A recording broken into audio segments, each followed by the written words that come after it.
Wichita's sports leader. ESPN Wichita 92.3 FM. And I got to send you an interview once I get it edited here, so give me a moment. Do you want to be part of the show? No rush. Then text us at 316-666-2285. Send your hot takes, react to the biggest stories, and connect with Pat and Shane live on air. Plus, you could win prizes just for joining in on the conversation. It's fast, easy, and your direct line to Wichita's sports leader. Text 316-666-2285 now and get in the game with ESPN Wichita 92.3 FM. Hi, I'm Ben Farha, owner of Farha Roofing. Kansas weather can change in an instant. Hail, wind, and severe storms can leave your home vulnerable when you least expect it. That's where Farha Roofing comes in. Our trusted team provides professional inspections, quality workmanship, and guidance through the insurance claims process. If you think your roof may have been damaged, don't wait. Protect your biggest investment with the company Kansas Homeowners Trust. Schedule your free inspection today with Farha Roofing. Let's see, Lane Farha Thomas, Roofing, Chris we rise above Bubich. the rest. Susan, it's so great to finally Any be more? able to get together again. Oh, it sure is. I'm sure. And I really appreciate you picking up the bill. I'm happy to. I've got the extra cash. Since we've all been driving so much more again, I've been using Get Upside, the free gas app that pays you cash back for every gallon of gas you buy. Wait a minute. See, Are you deadline's saying at you 5 actually get paid cash when Okay. you buy gas with the Get Upside app? Yes, up to 25 cents a gallon. Cash back every time I buy gas. Does that actually add up to anything? Some months I make $200 to $300. Wow, that's serious extra cash. I'm downloading the free Get Upside app now. Download the free Get Upside app now in the App Store or Google Play to save up to 25 cents a gallon when you buy gas. Use promo code MOVE for a 25 cents a gallon bonus on your first tank. That's up to 50 cents a gallon on your next fill-up. You can cash out anytime to PayPal or an e-gift card for Amazon and other brands. Just download the free Get Upside app and use promo code MOVE for a 25 cents a gallon bonus on your first tank. That's So code many MOVE. mixed messages on social media after the Chris Bubich trade. Brahms new onion and jalapeno cheeseburger. The Brahms fresh baked bun. I'm dying over here looking at some of these comments. Melted American cheese. No one's ever going to be happy. Let's be real. Everybody leaves you thinking. Dang. That's good. That's so Brahms funny, new though. onion and jalapeno cheeseburger or chicken sandwiches.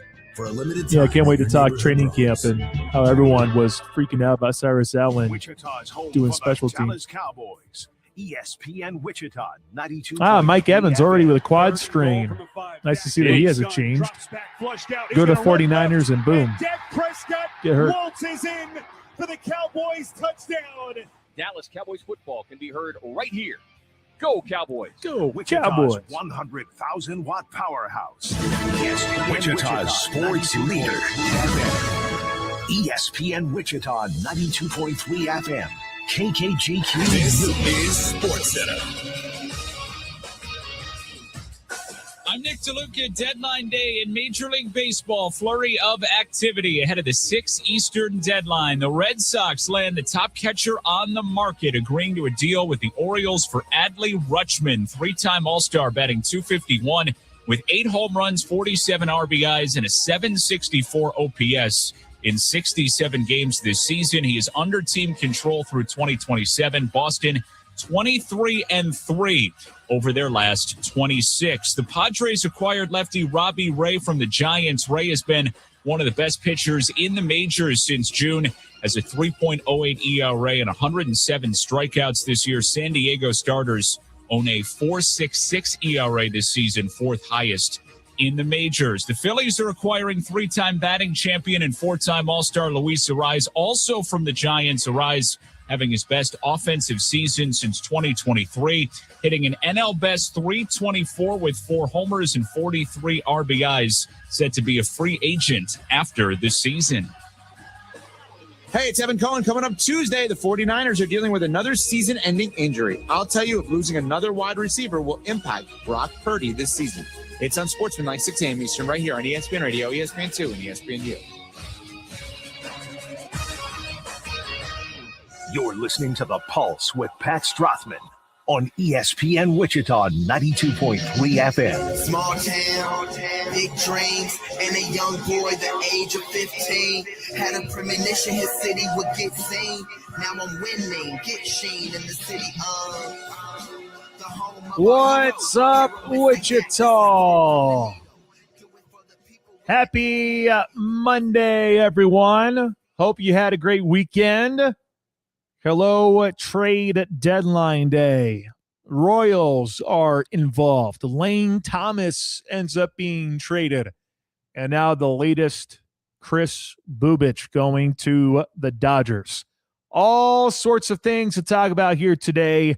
If you are a diehard baseball fan, well, we got lots coming your way here in hour number one. Sit back, relax, but be a part of the fun as well. Interact and give us your thoughts on what has transpired at this point for the action ahead of the trade deadline. Welcome in. It is the Pulse on Wichita Sports Leader, ESPN Wichita, 92.3 FM.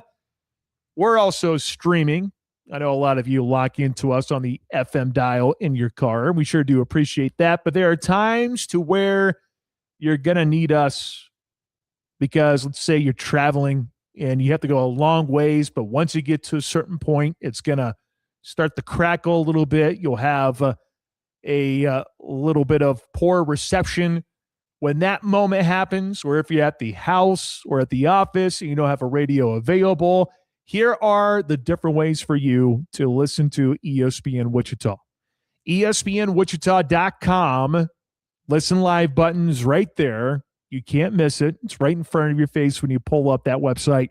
We also have podcasting available if you ever want to go back and listen to our programming. You sure can do that, whether it's this show, Shane Dennis show, or New Day with SSJ, Soren Petro with the program. It's all right there on ESPNWichita.com.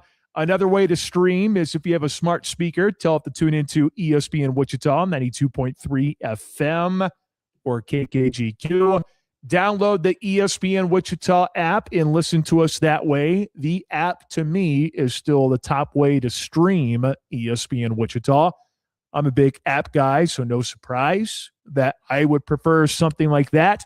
And the reason why I enjoy it is because everything is in one location. Everything in one location. And that one location gives you access to the schedule. So if you want to check out what's going on a Friday night, you can just pull it up. There's a lineup page on there. Just click the button. You'll be able to look at it that way. Another thing you could do is while you're listening to the show in real time, if you feel the itch to call in, there's a call-in option. You also can go back and check out podcasts. That's also available. If you forget the text line number, it's available. We have links to our social media platforms all right there on the ESPN Wichita app. And if you haven't downloaded it yet, I would highly recommend you change that because we like to do some giveaways on there, app-exclusive giveaways, where you have to download the app and you have to follow some instructions. The only way for you to win cool stuff is by downloading the app. So do that today, whether it's Apple or Android. The app works wonderfully on both those platforms. You can also watch us, although you weren't able to watch Shane out at Rolling Hills Country Club moments ago. You are able to watch us now here for the Pulse as we are video streaming on YouTube, on X, on Facebook. If you want to leave some comments, you can just drop a comment on YouTube. I'll show it up here on the screen. You can also drop a comment on Facebook, and we can also showcase that as well. So lots of ways for you to listen to ESPN Wichita. I'm Pat Strathman. Producing and contributing to the show today is Jack Johnson. And boy, do we have a lot of stuff to talk about when it comes to baseball.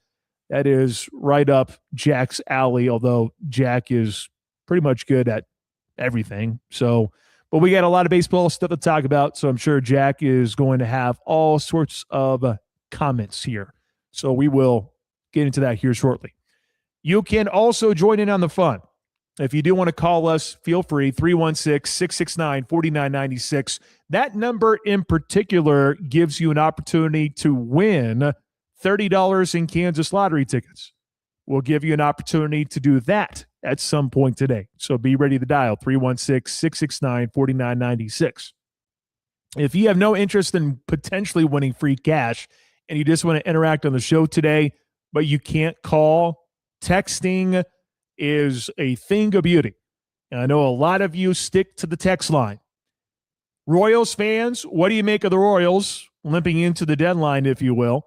But also, what do you make of the 2 trades so far involving the Kansas City Royals? Let me know on the text line, 316-666-2285. That's 316-666-2285. Check out all of our cool content on social media. Lots of good stuff on Facebook, on X, on Instagram, on YouTube, and something that's also brand new, TikTok. If you didn't know, we have a TikTok page, which already 170 of you know about our TikTok page. Yes, 170 of you followed us in a span of 7 days, which I think that is incredible. One of the followers, by the way, just so happens to be Shane Dennis, who was able to sign up and get his own TikTok page, which good for Shane for being able to figure that part out and making it work. Never thought I'd see the day, but I'm glad that he has one because then I can start sharing videos with him. So that part is exciting. All right, here's what we got for you today. Lots of baseball talk. We will get to some of the major names in just a little bit. One major name in particular has all sorts of fans up in arms about Major League Baseball and the direction Major League Baseball is going. I think you know who I'm talking about. We'll get to that, address that situation. At the end of the first hour, we'll have our Beast of the Week. I'm going to have a tough time really figuring that part out because it's not like any local person really stole the show, if you will, last week. So I'll have to think about that a little bit longer. Although I could go with Noah Cameron and just call it good, but I don't know. We'll see.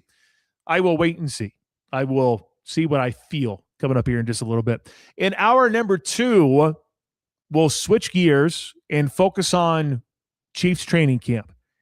Saturday, there were so many people on social media talking about one individual who's been having a good camp, ends up getting injured, and now all of a sudden everyone thinks they know a thing or two about football, which, sure, I'm sure you do, but it's amazing how many people get up in arms about some things. Pads went on today, and there are already some individuals on social media saying some stuff about particular players. So we'll get to all that coming up in hour number 2 at 3:25-ish.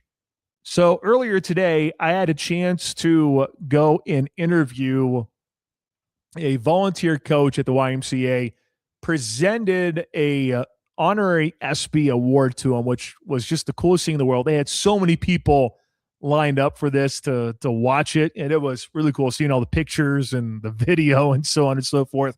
Well, I did an interview with that individual, and we're going to get to that interview. It's not very long. It's about 7 to 10 minutes, nothing too crazy, but I feel like that it should be mentioned all the stuff that he's been able to do. So we will get to that coming up here in a little bit. Kelly Hardwell is the one that you'll hear from, and for good reason.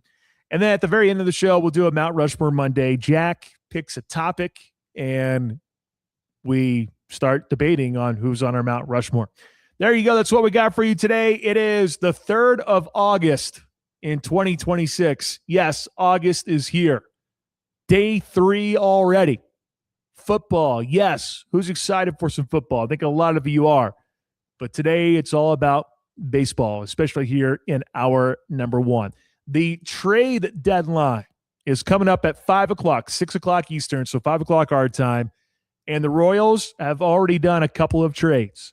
And I know that there are people who have all sorts of opinions on what the Royals have done and what they haven't done.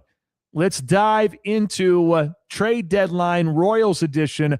Let's cover it from all angles. It's brought to you by Conradi Insurance Group. When life throws the unexpected your way, Conradi Insurance is there, covering all angles. From home and auto to business and beyond, they have you protected. Visit ConradiInsuranceGroup.com today. That's Conradi, C-O-N-R-A-D-E, insurancegroup.com. Well, the first trade that was done by the Kansas City Royals Now, I guess there's been some other trades too, so it's not technically the first trade, but really one of significance is Lane Thomas now playing with the Atlanta Braves. I will give Shane some props here. I got to give him some flowers because it would have been last week, and I'm pretty sure it wasn't on air. I think it was just us two in this building just talking about the trade deadline. And I told Shane, yeah, David Lesky thinks Lane Thomas is going to be traded. Shane goes, yeah, he's going to go to the Braves. That's what he said. He's going to go to the Braves. And sure enough, the Atlanta Braves pull the trigger on a trade to bring in Lane Thomas. So job well done, Shane Dennis, to be able to correctly predict that. The Atlanta Braves acquired outfielder Lane Thomas and left-handed pitcher Bailey Falter in a trade with the Royals. That was a deal announced on Saturday, less than 48 hours before the trade deadline. I always think that trades during games for Major League Baseball is such a unique thing. You're playing right field, and then next thing you know, in the middle of the game, you're told, hey, you got to step off because you've been traded. I just think that's such a unique thing in sports, and I feel like you don't necessarily get that anywhere else. So strange, very strange. But Lane Thomas ends up being traded. The Royals receive a couple of minor league pitchers, Carter Holton and Lucas Braun, in the deal. Lane Thomas is a good get for the Braves, who desperately needed a right-handed hitter who's going to give them a little bit of a boost. And that's exactly what he's going to bring to the table. Lane Thomas actually boasts a career OPS of 850 against left-handed pitching. This season, Lane Thomas has spent time at all three outfield positions, primarily center fielder in each of the last 3 seasons. That makes him a pretty sound roster fit in Atlanta, which has left-handed hitters starting in center and Michael Harris II, and in right, a former Royal, even though he's a rental, Mike Yastrzemski. The Braves were also in need of outfield depth because they may want to look at Ronald Acuna Jr. a little bit more there at the DH position. As for Falter, 29 years old, mostly a starter for his career, does have experience working out of the bullpen for the Braves. The move comes as they attempt to maintain their healthy lead in the National League East and maybe put a little bit of pressure on the Dodgers and the Brewers. Now, with what the Royals were able to get in return, are those guys going to become major players? Well, you're going to need pitching. And if you want an idea of how young these guys are, you have Braun, who's 24 years old, with an ERA of 3.53. His strikeout rate is 20.8% in 94 and a third innings, split between AA and AAA this year. Baseball America ranked him as the number 7 prospect in the Brave system, but a Brave system that appears to be a little bit thin. So do that with that information as you will. Meanwhile, you have Holton, who's 23 years old, has an ERA of 4.32 in 41 and 2/3 innings in low minors. He did not rank among Baseball America's top 30 Braves prospects prior to the trade. A little bit of a lottery ticket. The trade on Kansas City's end boils down to Thomas and for Braun and Falter's salary relief. It was an okay trade in my eyes. Only time will tell with these individuals. But you at least saw the Royals make a move. And it all depends on who you talk to about the farm system for the Braves. There was one individual on X who shared his opinion on what the Braves did. He viewed it as a very big overpay in order to bring in Lane Thomas. If you're a Royals fan, that makes you feel pretty good. But then you have others who try to backtrack that idea and go, no. The Braves get the better end of this deal. So it kind of depends on really where you want to go for your information. But at the time when they pulled off that trade, there were many individuals who were left wondering about just the Royals and in the future, looking at 2027 and beyond, how competitive they're going to be. If this was the only trade, I think there would have been a lot of Royals fans who would have been very unhappy. Now, another trade has been made, and we're waiting to see if others take place. But the Royals, they just got done dealing Chris Bubich, which I didn't know if Chris Bubich was going to be able to get anyone to pull the trigger on him based on, well, his durability. I didn't know if anyone would have any interest in this guy or not. But Chris Bubich, keep in mind, next year, he could have went and done anywhere else. He could have gone somewhere because he was going to be a free agent for this upcoming year. So the Royals at least get something out of this as they trade him to the Dodgers. They end up getting Carlos Duran, and he's a big right-handed reliever that the Dodgers added as a minor league free agent last year. He has struck out 12 batters per 9 innings, but also walked nearly 6 per 9 in AAA for the Dodgers this season. Still has an ERA of 3.38, though. Turned 25 last week. And while he did make his major league debut last season, he only pitched a third of an inning for the Athletics. You have to wonder if he could serve more as help in the Royals bullpen for this year than necessarily a prospect for next season. If you are a fan of baseball trade values, there is an actual page dedicated to that on X.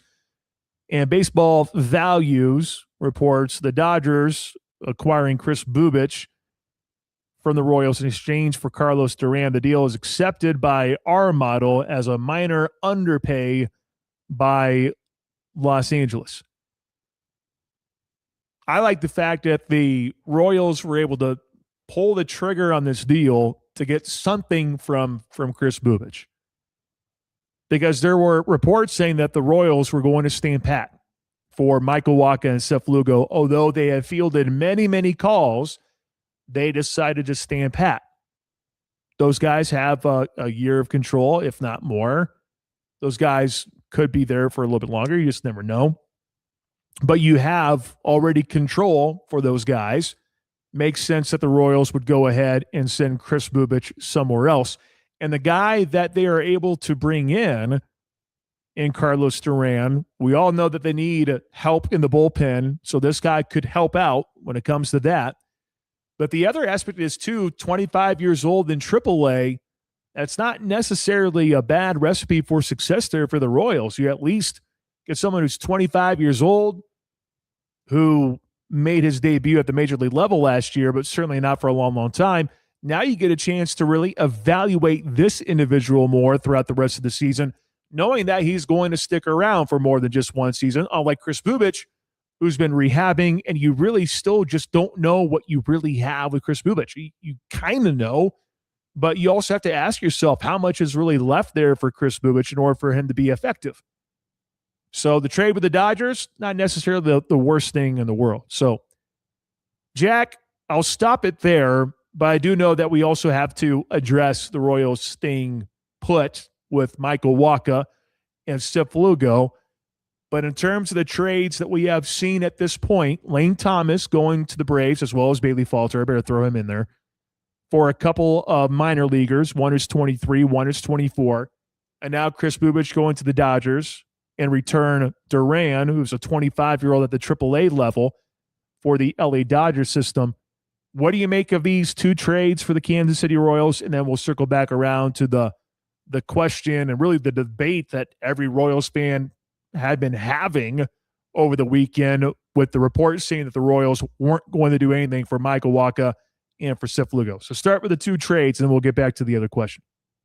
Yeah, I think the return is fine. I mean, at the end of the day, Lane Thomas is a platoon outfielder, and they were looking to probably clear up some space in Omaha where they could put a guy like Lucas Braun, though I'd imagine he will be in Kansas City pretty soon. And then for moving Chris Bubich, I think it's the right move. He's going to be a free agent. If you really have interest in bringing him back as a bullpen guy, you address that in free agency. But if he was to come back post-trade deadline and pitch well, it does nothing for the Royals. It only helps Chris Bubich's value in the offseason.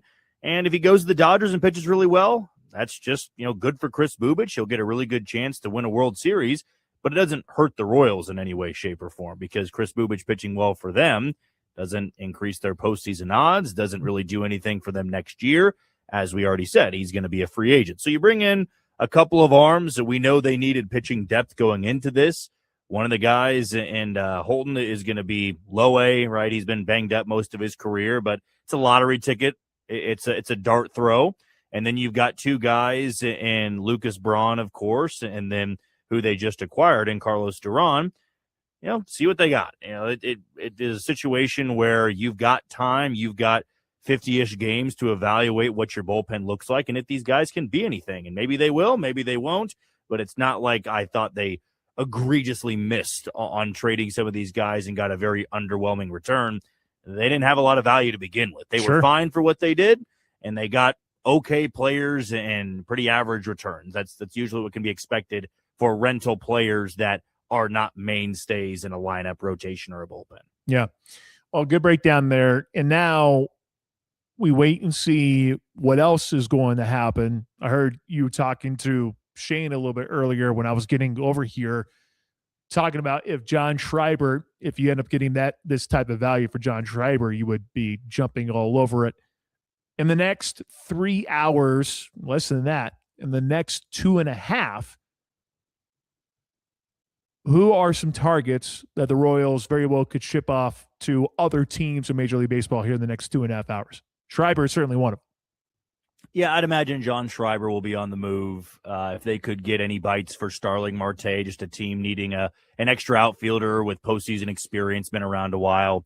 I'm not sure you get a ton in return, but it's worth a shot. It's worth trying to bring in a couple of relievers that you can try out in the second half of this season and see if any of them stick.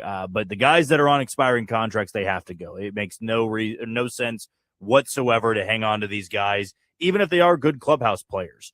Unfortunately, when a team has performed the way the Royals have in 2026, you don't get the benefit of the doubt. You don't get to complain about guys getting moved. They're getting moved because you weren't very good this year.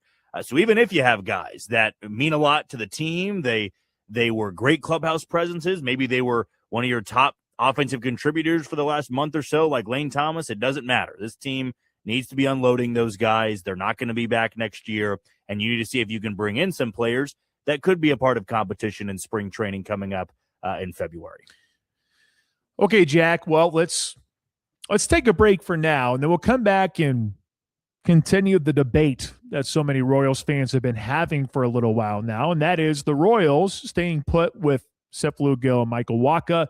You have other big names being traded. You heard during SportsCenter, Ali Rutschman is going to the Red Sox, so they end up getting the best catcher available. But there was also a big trade that took place involving a Detroit Tiger. And I know one of our big-time listeners is a big-time Dodgers fan. He probably won't like some of the takes about baseball and the future of baseball because of what the Dodgers did. But, hey, we'll talk about all those things when we return here on the Monday edition of The Pulse on ESPN Wichita. You're tuned into The Pulse on ESPN All right, I'm getting this Wichita, ready to send your way here. Okay.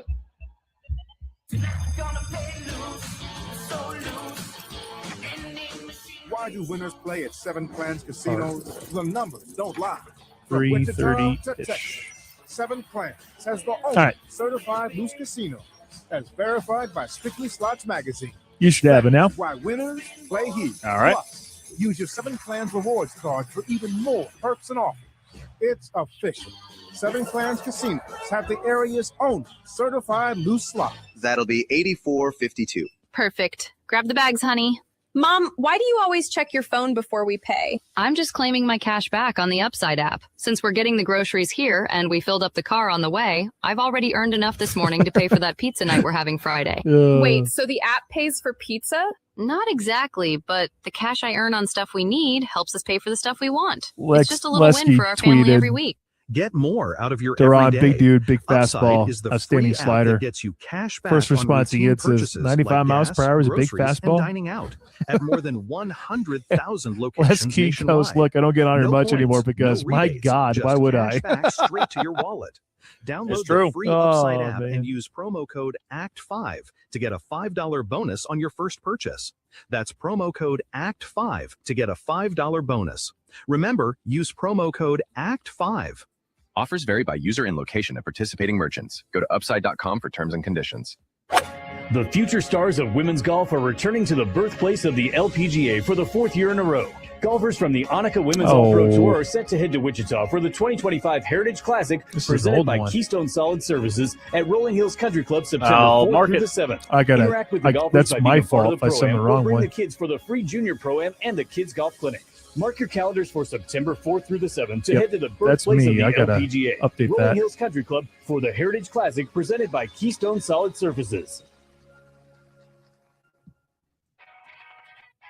Hey, ESPN Wichita listeners, let's officially kick off August at Twin Peaks West. Meet us at the Lodge at Ridge and Taft starting at noon this Friday for some eats, drinks, and scenic views. We're back at it with Shane Dennis Show and The Pulse with Pat Strathman, rolling from noon to 4 this Friday. So come enjoy their scratch-made food, 29-degree drafts, did I not and attach scenic right views one? this Friday. ESPN Wichita 92.3 FM, Twin Peaks West, Ridge and Taft. Let's celebrate the summer. We'll see you there.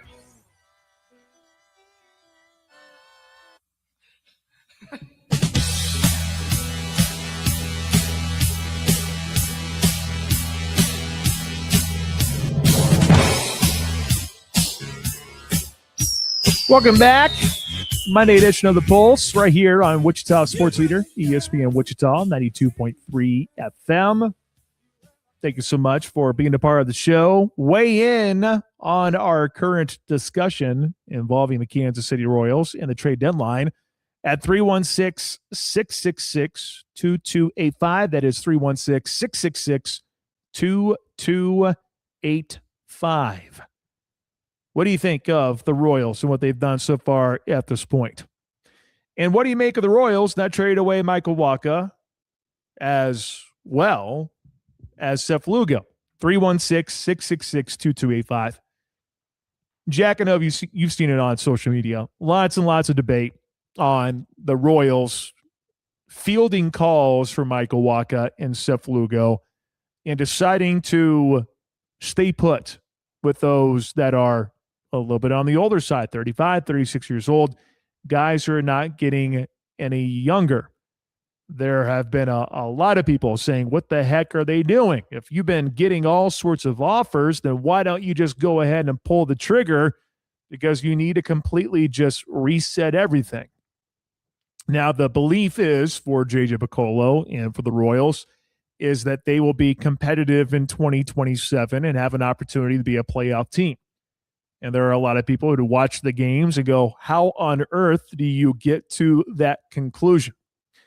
I do think that if things were very different, if Cole Reagans was healthy, if you have just healthier arms in general, I bet you the Royals would have a little bit of a different feel on this situation. I understand why they are trying to hang on to those guys because they're going to need them for the starting pitching rotation in 2027. Whether you like that or not, they're going to need them. And in fact, how many times have we said this on the show the last couple of weeks? You need this Royals team to get another arm for starting pitching for 2027. It's going to happen. There are a lot of people who would disagree with that, seeing the age of both Michael Wacha and Seth Lugo, and appropriately wondering, too, how much longer can those guys give you quality innings? I see that aspect as well. I see that side of things. If you are a fan who's in that corner, I get it. I understand where you're coming from for this. One thing I will say, though, is J.J. Picollo and the Royals very much putting their foot in the sand going, this is what we got. We're going to stick with this core, and it's firmly on them. We're putting our jobs on the line to get this thing straightened out. Because that's the one thing I take away from all of this is J.J. Picollo, Matt Quatrero, a lot of individuals in the Royals organization putting their foot in the ground and going, this is what we got. It's up to us here this upcoming offseason to get things figured out and to hit on some of these things. JJ Piccolo is one that doesn't necessarily, I mean, he is, I guess he's been getting in the conversations a little bit more about what's been done and what hasn't been done. It's been Matt Quatrero who's been public enemy number one. JJ Piccolo slowly but surely getting into that picture. But now you firmly go, we have a disaster of a bullpen. Still got to get a starting pitcher, knowing that Cole Reagans is going to be on the shelf for a good portion of 2027.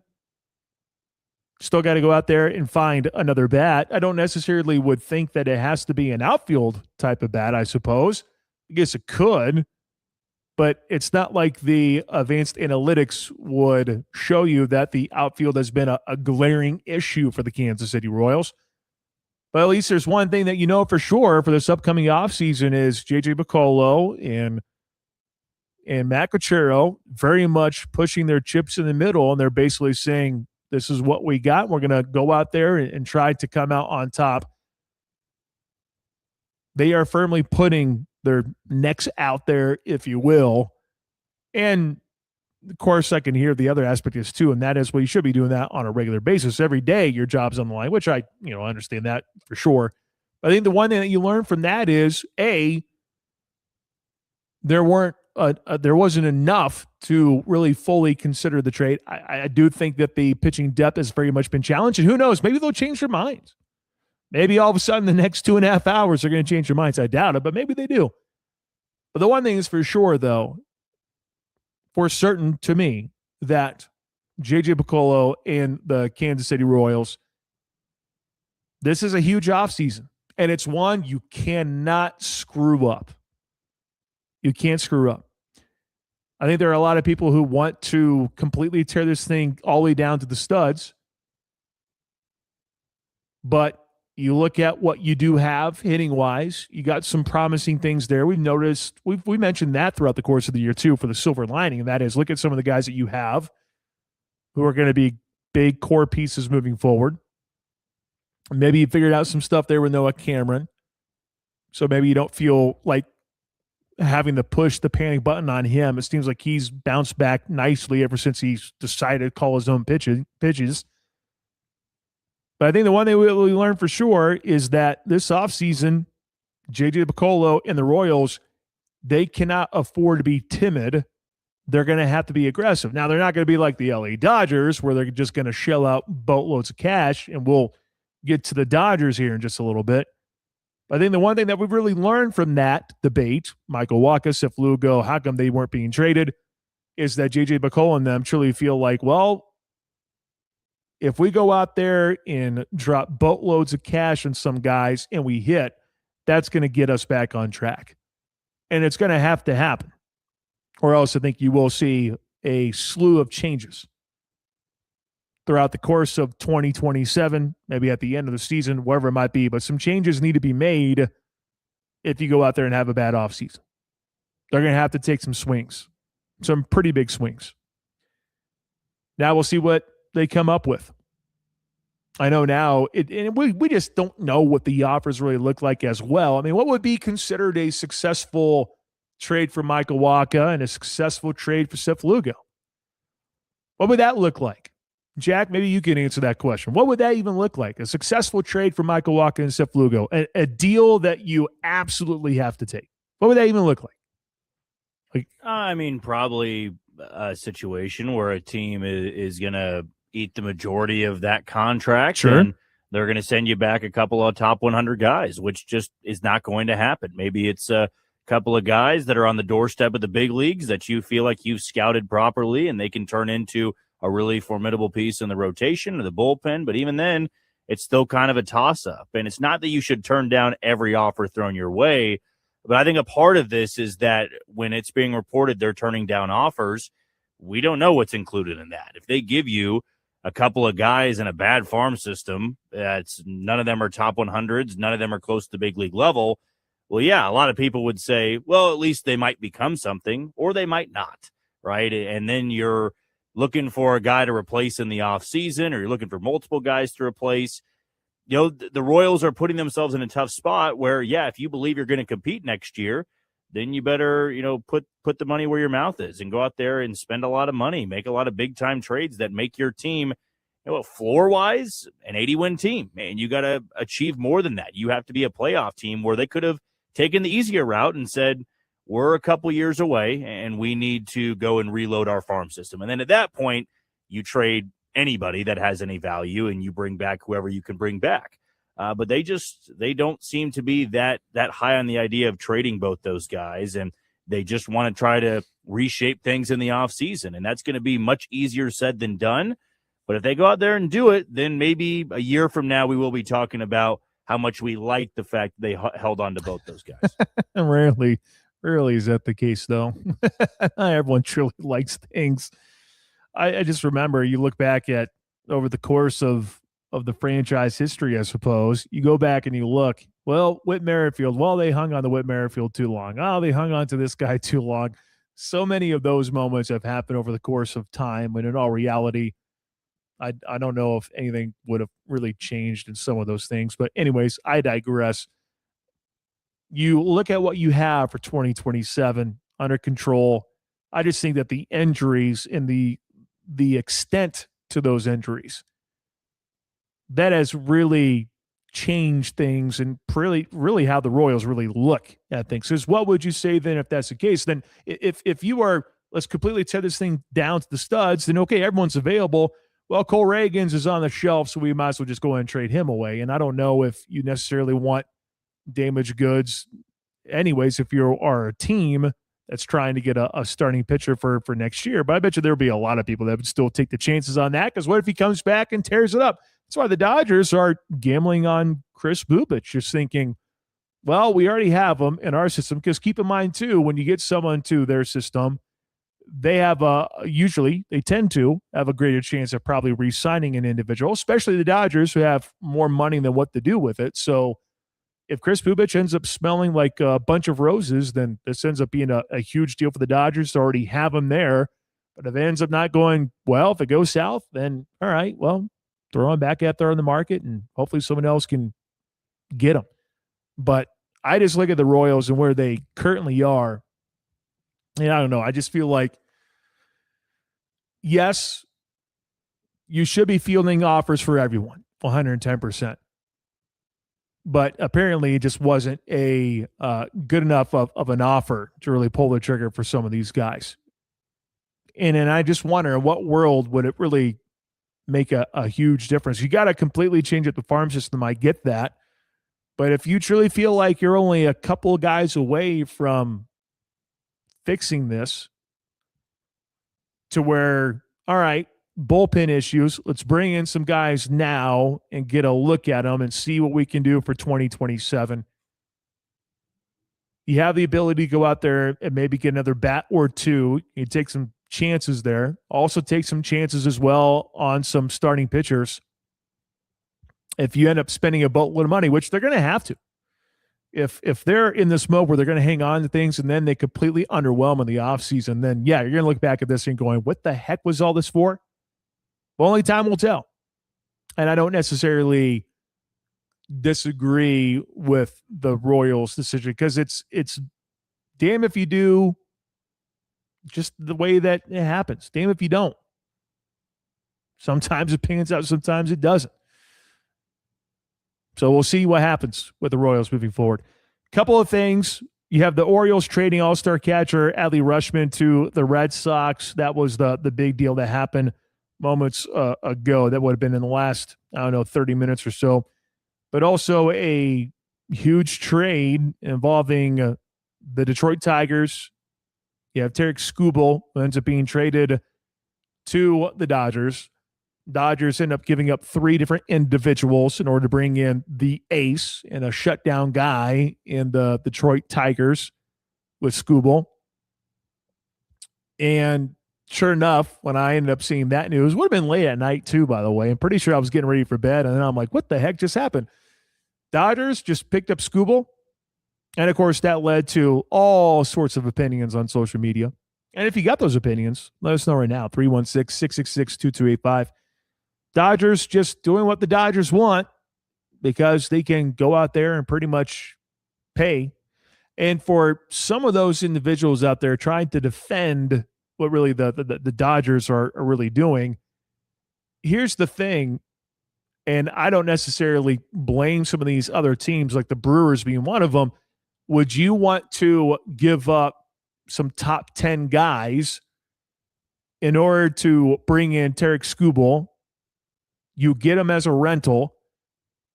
I know what I mentioned earlier is going to contradict some things here, where you bring in a guy, odds are you have a greater chance at signing that guy to a long-term contract. But at the end, if the Dodgers end up throwing the house at Skubal in the offseason, you don't go out there and win a World Series, then what was all that for? What was all that for? And that's why I don't blame some of these organizations for not pulling the trigger and letting the Dodgers just have them. Because at the end, the Dodgers are probably going to just pay for him anyways in the offseason. Who cares? Why would I go ahead and shell out 3 different guys if I know that that one dude is going to go elsewhere? What's the point? And that's just the problem for baseball right now. It's a problem. It's a major issue. That's why you have so many people who are also wanting a salary cap in baseball. They're wanting things to be balanced. All those people who say there's a lot of parity in Major League Baseball, I don't know how you can really say that when you look at the Dodgers rotation. It is insane what the rotation looks like when you throw in Skubal as part of that group. It's just nuts. Do I need to go down the entire list? I think you already know, but Blake Snell, Tyler Glasnow, of course, I know those guys are, banged up, but Shohei Ohtani, Yamamoto, now you throw in Skubal, and that group just looks untouchable. How do you even get any runs against the Dodgers when you have that type of pitching? How do you go about doing it? And that's the issue, really, for Major League Baseball. Of course, the argument, if you're a Dodgers fan, is, well, why not just spend more? Come on, just spend more. That only goes so far for some of the organizations out there in baseball. Only a few of them. I don't know anyone else that can touch the payroll like the Dodgers or the Yankees. I don't know how anyone could go out there and try to compete. Detroit, just throw in the Tigers in there for that matter. I mean, the reason why they did this was because they knew they're going to get 3 individuals, and they thought there's no way we're going to be able to, we can keep them for a little bit longer, but at the end, the Dodgers are going to have deeper pockets, and they can just go out there and pay for whoever they want. And that's a challenge for baseball just in general. And you look ahead to 2027, heck, who knows? Maybe there won't be baseball in 2027. You still have to worry about that as well. And I saw some of those opinions on social media. Just insane. I mean, again, kudos for the Dodgers to have deep pockets and do what you need to do. And for all those that are shaming the Brewers or other suitors who could have paid for that, I just don't blame them for not wanting to give up some top prospects. If at the end, you're going to be losing out on that individual by the time you get to the summer anyways. Jack, Dodgers continue to just throw money at people, although in this case, they just threw 3 individuals at the Tigers. Tigers end up pulling the trigger to send Skubal off to the Dodgers. What do you make of the current state of baseball after seeing a trade like that take place? Whose side are you on? Well, I think you can see both sides of it. Look, the Dodgers, the one thing they've done very well that not a lot of people give credit to is they've got a loaded farm system. They still draft and develop very, very well.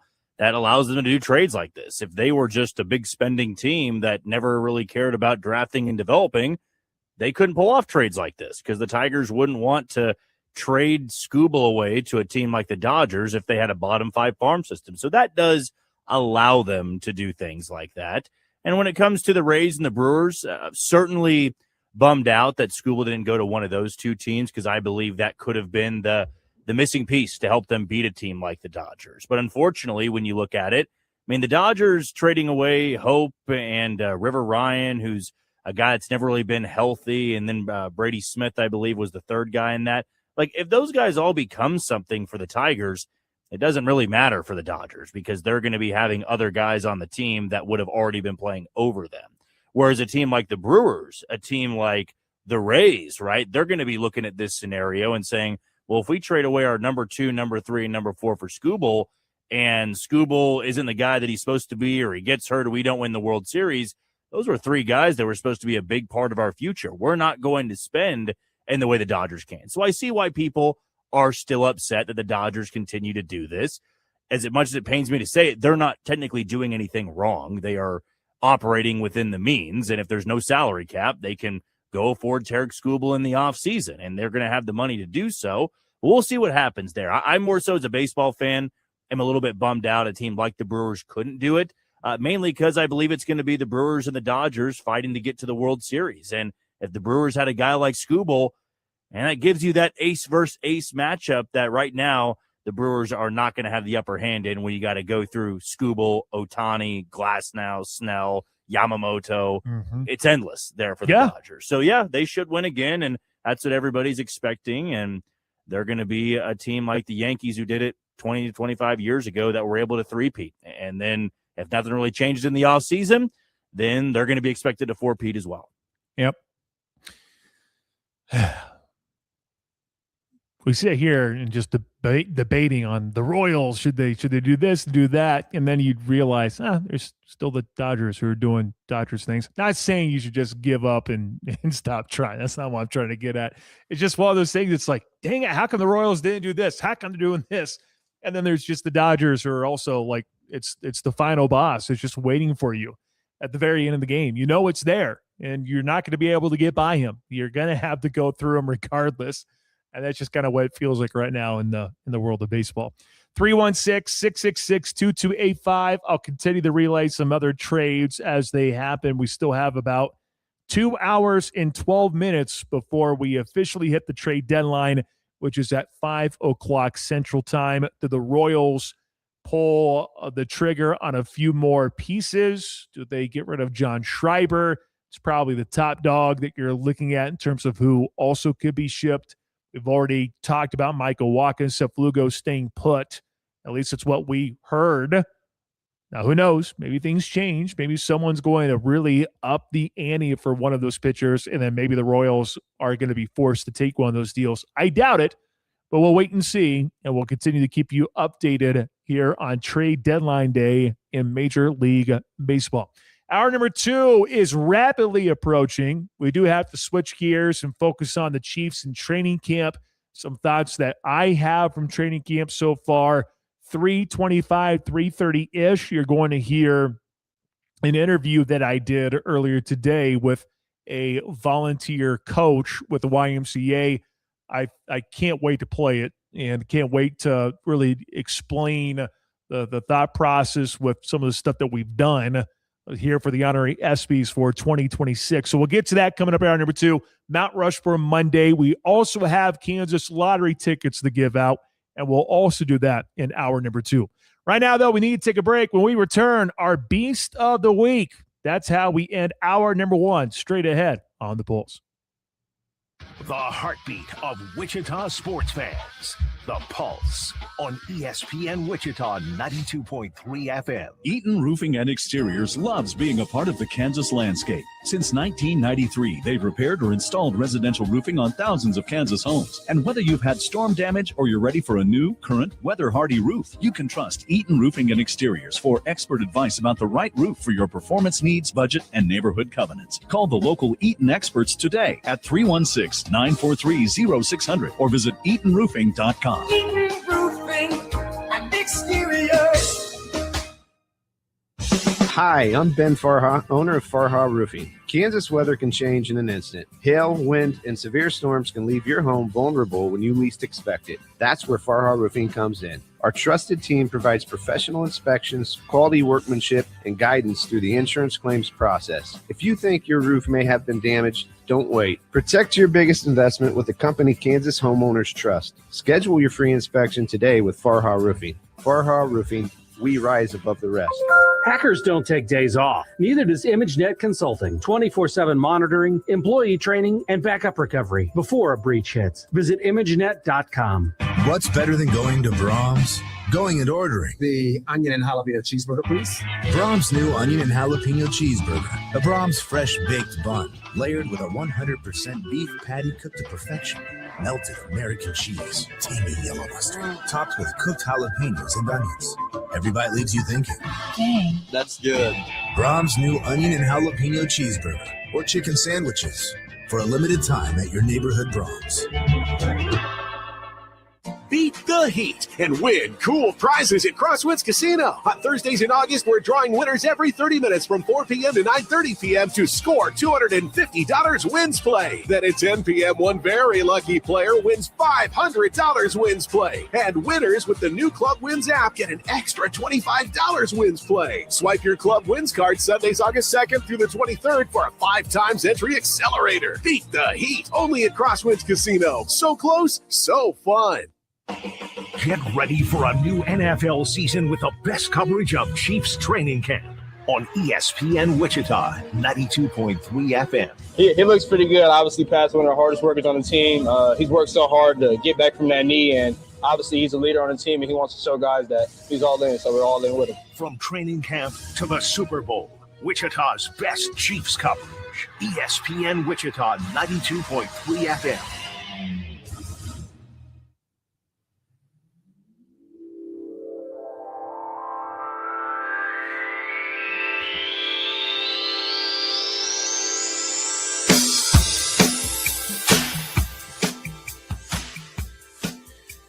All righty, we're almost done with hour number one. Might as well just stick with the baseball theme, I suppose, for our Beast of the Week, although nothing really too crazy for the Kansas City Royals. For the Wichita Wind Surge, I guess you could go with someone there for the Wichita Wind Surge. However, not exactly the greatest of trips to Springfield, but Merrick Houston has done a pretty dang good job ever since he's been called up to Wichita. His numbers look pretty darn good. So I guess I could go with Merrick Houston. I'll go with the one individual performance, though, for Noah Cameron. I know the Royals, the bullpen, absolutely spoiled the gem that Noah Cameron was able to spin out there on the hill. Still can't believe that's how the game ended for the Kansas City Royals. Yeah, Noah Cameron, who ends up going 8 innings, shutout ball, looking great, get to the 9th inning, and that's when you see the Kansas City Royals completely just wet the bed.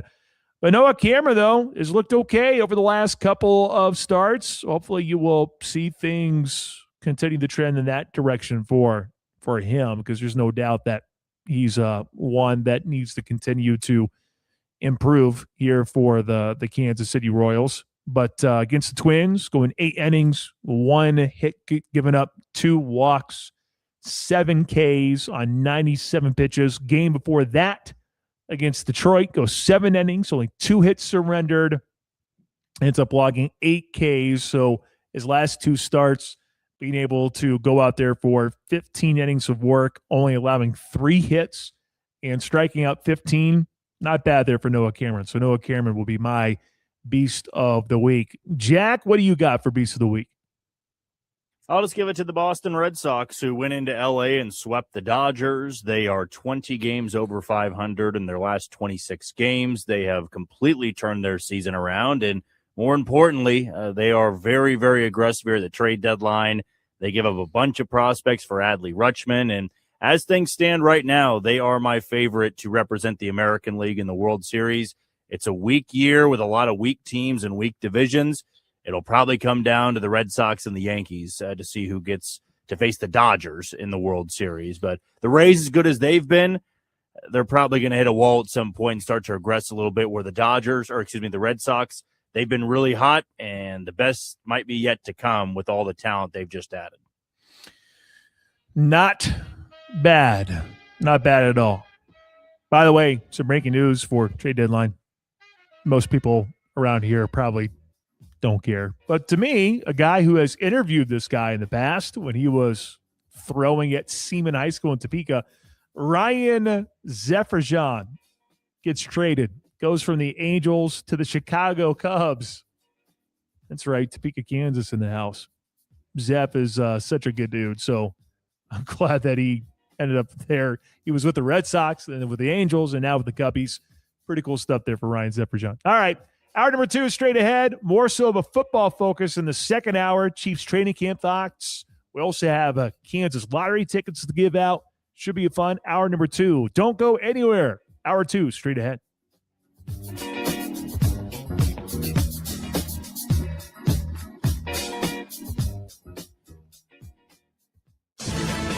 Wichita's sports leader.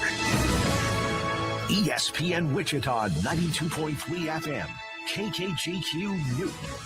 Hey guys, Sean Kellerman here with Kansas Nation. Be sure you're locked into kansasnation.com all week. Rock Chalk Sports, 4 to 6 p.m. each day, where Daniel Courtwright and I talk all things KU. We preview Jayhawk football opponents for the 2026 season and hear opinions on all things KU from people in the Lawrence community, including Henry Greenstein from the Lawrence Journal-World and Shreyas Latta from the Kansas City Star. It's Rock Chalk Sports with Sean Kellerman and Daniel Courtwright on kansasnation.com. Check us out live on Facebook and YouTube as well. Kansas Nation, your spot for all things KU.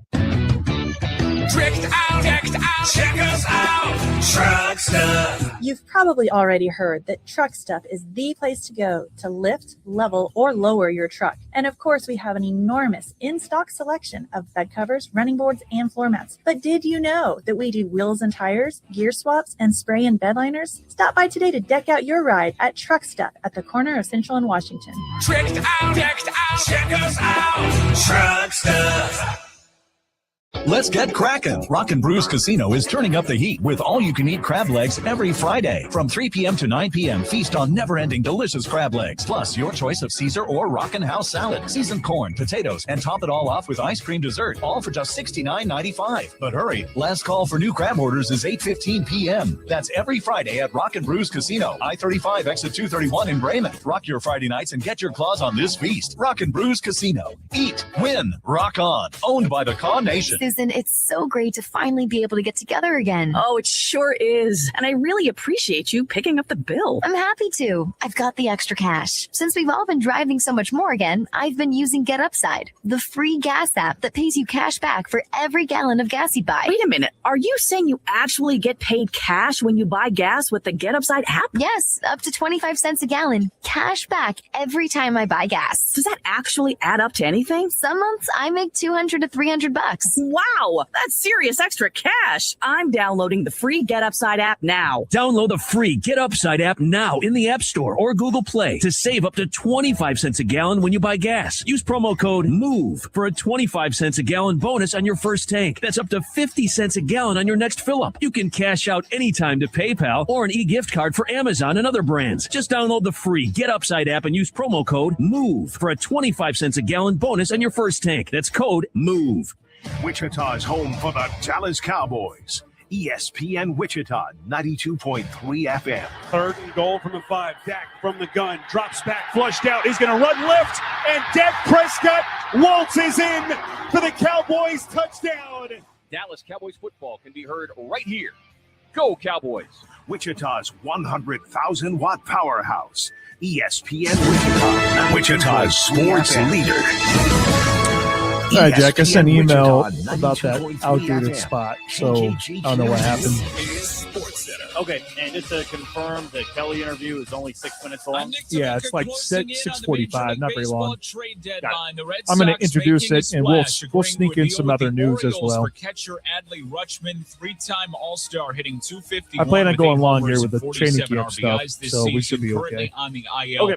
With a wrist injury, Orioles receiving 3 of the Red Sox top 10 prospects in return. The Giants selling some key pieces, sending 3-time batting champ and 4-time All-Star Luis Arraez to the Phillies in a 4-player trade. Arraez hitting .324, best mark in the National League this year. Philly planning to move Bryce Harper back to right field to make room for Arraez on the infield. The Padres acquired lefty Robbie Ray from the Giants. Ray has been one of the best pitchers in baseball since June, has a .308 ERA.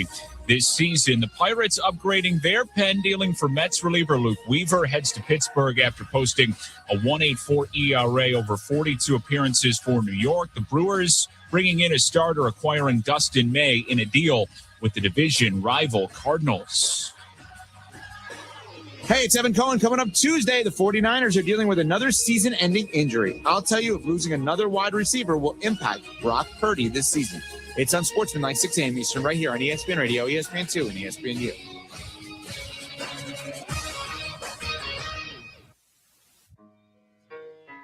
It's just a public service announcement sponsored by Just Blaze and the good folks at Rockefeller Records. Fellow Americans, it is with the utmost pride and sincerity that I present this recording as a living testament and recollection of history in the making during our generation. Allow me to reintroduce myself. My name is Ho, H to the O-V. I used to move snowflakes. Welcome back. I guess even back. Hour number 2 has arrived. It is The Pulse on Wichita Sports Leader, ESPN Wichita, 92.3 FM. Glad to have you here. Thanks for dropping by. However you may be listening, yes, the radio is probably the simplest way to listen, but some of you are new school, if you will. You like to stream, and I don't blame you there because we have all sorts of ways for you to stream. ESPNWichita.com, ESPN Wichita app. If you have a smart speaker, that works as well. And if you want to see the digs here at Equity Bank Park, you can check it out on the video stream. We are currently video streaming on YouTube, on X, and on Facebook. I'm still trying to figure out a way to maybe even video stream on TikTok. Maybe that's not a smart thing. I don't know. We'll see. But all sorts of ways for you to catch ESPN Wichita 92.3 FM.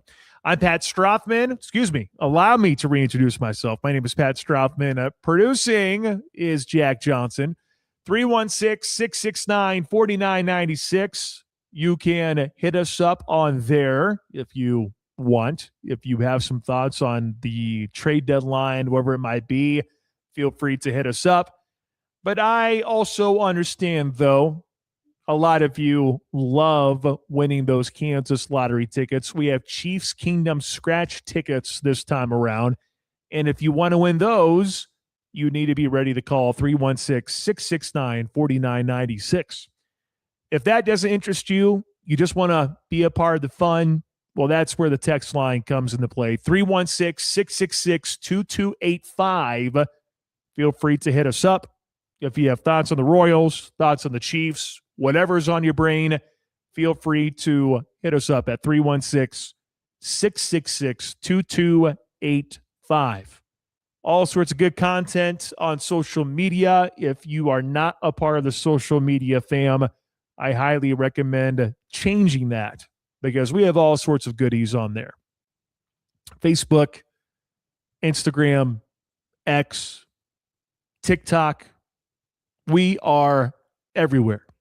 All sorts of ways for you to stay locked into Wichita Sports Leader, ESPN Wichita 92.3 FM. Coming up here in a little bit, we do have an interview with an individual who was presented an honorary ESPY earlier today. And I am all sorts of excited to get to that interview here in just a little bit. We do something really cool every year called the Honorary ESPYs. And this year we were able to form a new partnership with the YMCA. And it was a really cool thing to do earlier today to be able to present a trophy to an individual who deserves a lot of praise. And I can't wait to set the scene for you coming up here in just a little bit. Also, we will probably address some of the latest stuff for college basketball and maybe just college athletics in general, because you have a ruling that took place over the weekend, and it is going to impact so many colleges, potentially impact so many colleges. It's going to impact so many different individuals as well, because you have guys who potentially can come back and play. The question becomes, do you have the ability to find a roster spot for some of these individuals. I don't know if people are going to be able to do that or not. Some of these teams, I don't know if they're going to be able to do that or not. But we'll get to all that coming up here in just a little bit. Then at the end of the show, we'll wrap things up with the Mount Rushmore Monday. Jack Johnson picks the topic, and we will have some fun debating said topic as we pick our individuals, our TV shows. I don't know. We'll figure out what Jack wants to do coming up here at the very end of the show. That's what we got for you here in hour number 2. So buckle up. Let's have some fun. Real quick, we are a little over a month away from the Chiefs officially taking the field with Patrick Mahomes, who will be QB1 as of right now. He will be QB1 as long as there are no setbacks, so on and so forth. Well, a good place to watch Chiefs games or college football games, pretty much any sport. There's a place called Twin Peaks in town. That is a great place to be if you want to watch your favorite sports team. They have wall-to-wall TVs at both locations. They have an atmosphere that is second to none. They have 29-degree man-sized drafts, which they are the coldest beer in town. Like, you're not going to find anything else. I promise you. There's some cold beers in this town. I have yet to get a hold of a beer that is colder than what I get at Twin Peaks. They also have great food. Speaking of which, I can't wait to have some food coming up on Friday because we will be at Twin Peaks West coming up on Friday. Shane and I will be out there from 12 until 4. So if you want to come kick it with us, feel free to do so. Day before my birthday as well. So if you feel inclined to purchase a beer or two for me, I would appreciate that. But I will say I've been watching my figure. I'm down some pounds, which is great. One key is to stay away from sugar and stay away from alcohol. And so far, I'm doing okay. I'm actually going to cheat a little bit today, I think, after the show. But also, if you want to come celebrate on Friday, I wouldn't mind having a cold one with you all as well. So come on out and check out Twin Peaks on Friday. But if you can't be there on Friday, now's a good time for you. Happy hour is going on right now. We all know that there can be a bad case of the Mondays. Mondays can put people in a terrible mood, and it could impact the rest of the week. Twin Peaks can fix a lot of that for you with happy hour. The best happy hour in town is at Twin Peaks. 2 locations in Wichita, Ridge and Taft out west, and 21st and Rock out east. Twin Peaks, eats, drinks, scenic views. Well, we have some updates from training camp for the Kansas City Chiefs up in St. Joe, Missouri. And there are so many people freaking out about what transpired over the weekend. It's incredible to me. And look, everyone's got their own takes on things. That's the thing about sports. You can come up with whatever take you want. Who's really right, who's really wrong. You can just do whatever you want. But I can tell you one thing. This is how I know that training camp is going on. When you have a 5th round draft pick who is having an entire fan base almost back him up and yell at the Chiefs organization for not treating him any differently.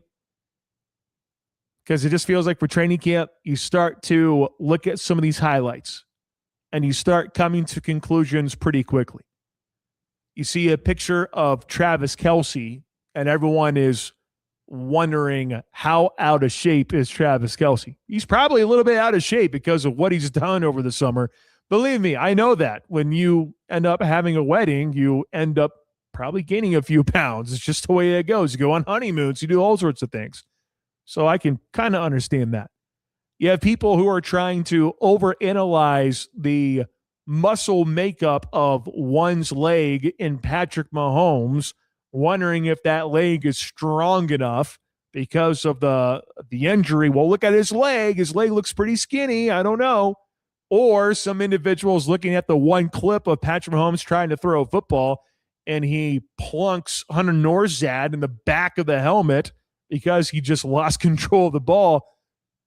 You have so many people who jump to conclusions so fast. And on Friday, I tried to tell everyone, hey, here's the latest from Chiefs training camp. Cyrus Allen is having himself a pretty good camp. Rookie receiver out of Cincinnati, looking pretty good. I get it, looking pretty good. And I do my best to realize that just wait until the pads come on. When pads come on, you start to get a better understanding of some of these individuals, and you're starting to see the battles form a little bit more.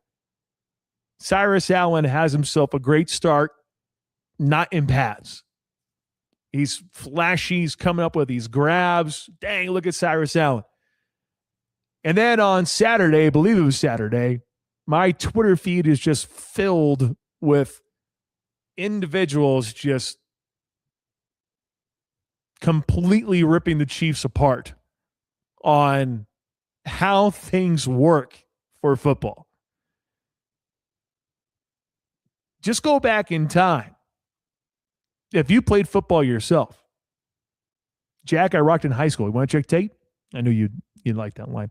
Going back in high school, you don't want to check my tape. I'm just lying. But you go back in high school.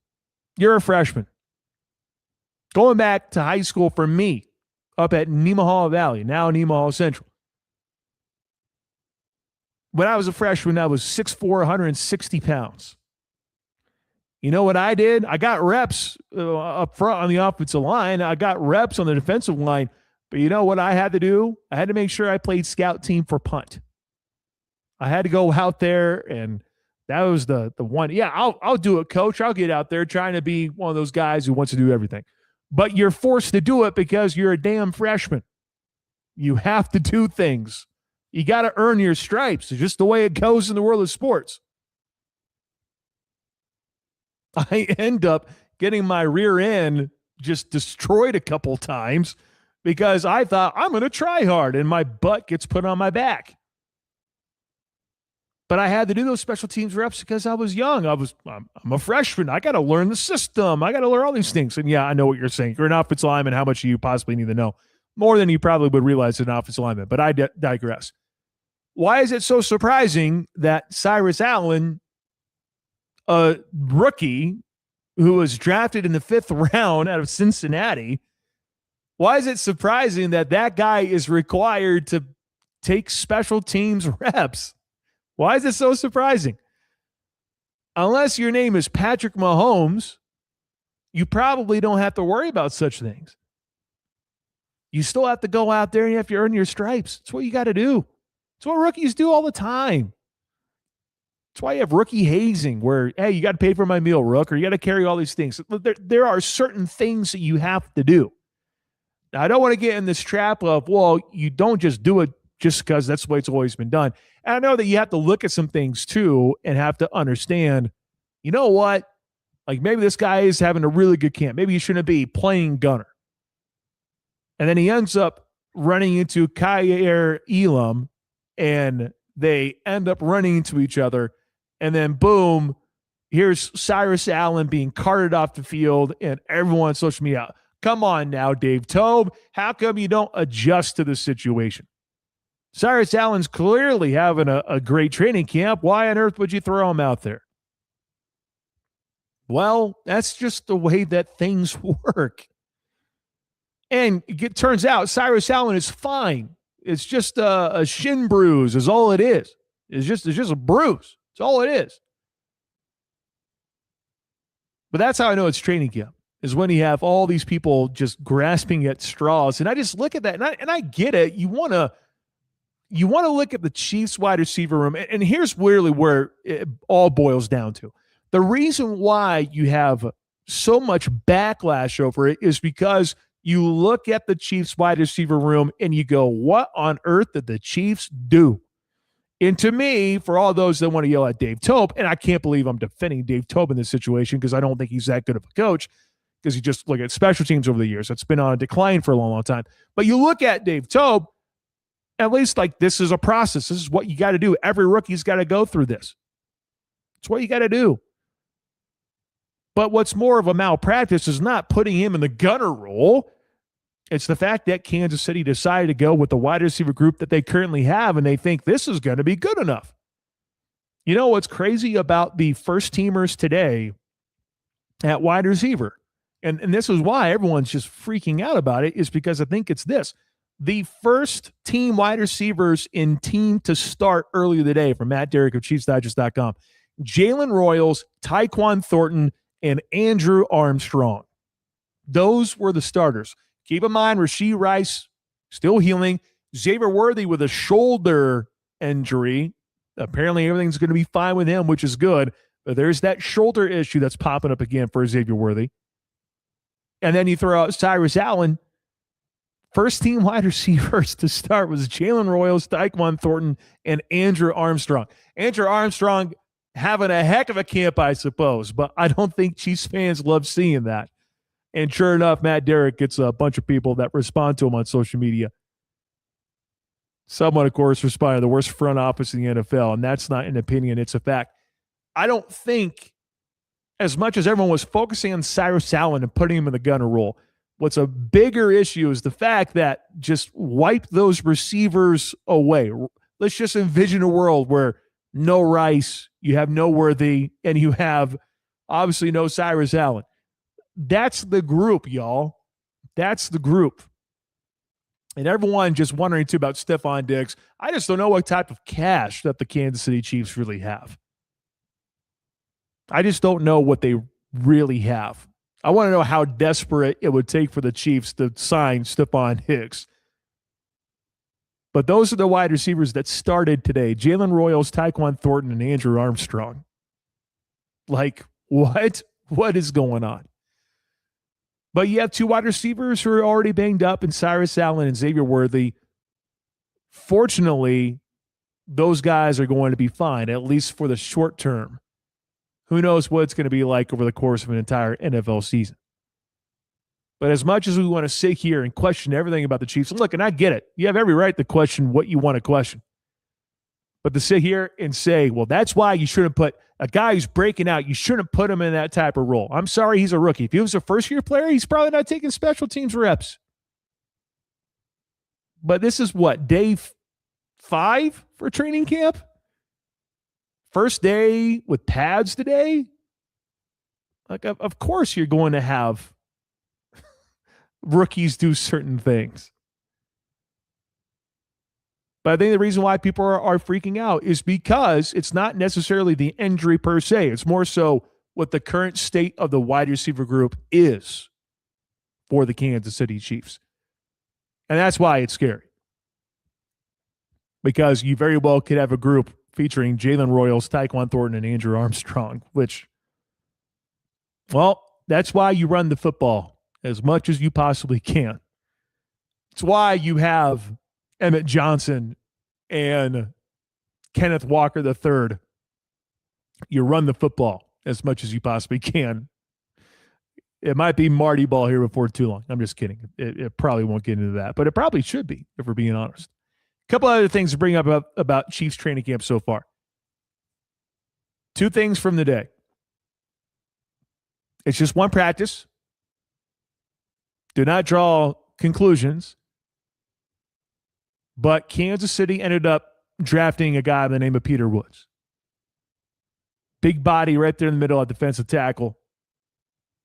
How will he do? Can he be a good pass rusher? That type of thing. Well, just today in one-on-one drills, Josh Simmons and him going head-to-head, and you saw Josh Simmons at times hold his own, but Peter Woods really shined today. Which, if you are a Chiefs fan, you better be begging for that development for the remainder of training camp. Because if Peter Woods ends up being the guy that everyone hopes he can be and be Chris Jones' replacement, if you have another Chris Jones in the pipeline, boy, that's going to do wonders for the Kansas City Chiefs as they need to generate as much pass rush as possible. Still kind of quiet on the edge rushers, which I think is a little worrisome. Still waiting to see what exactly is going to happen with the edge group. I don't know if I'm really encouraged at this point. One thing that is discouraging, though, is Jalen Moore at right tackle. Him and Issa Pohl, both of them trying to compete for that right tackle spot. Should be Jalen Moore's spot because of what the Chiefs were able to give him. They brought him in to be a swing tackle, could play left, could be right. All depends on what the situation calls for. Apparently today wasn't all that great of a performance from him, or maybe more so Pole's performance as well. But you have an undrafted guy who is competing with a guy who ends up being the number 5 highest cap hit that the Kansas City Chiefs have for 2026. It's just one practice.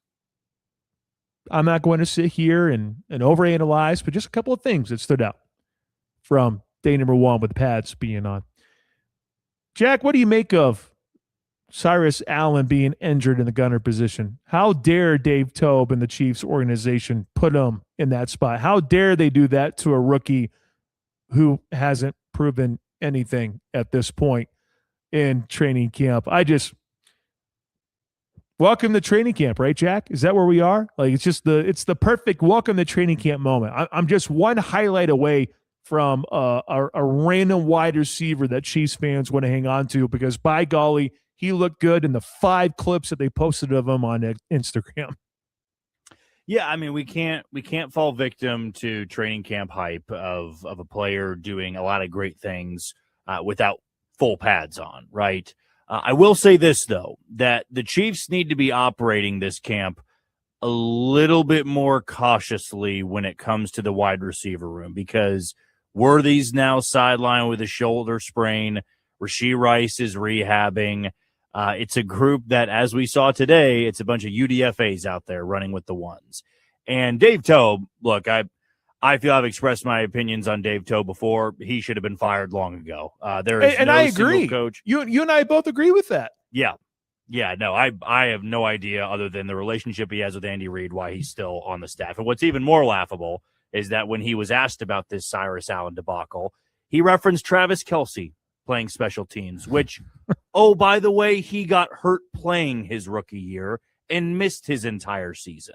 So if you're going to use that, get your facts straight, Dave Toub, because that's the dumbest analogy you could use.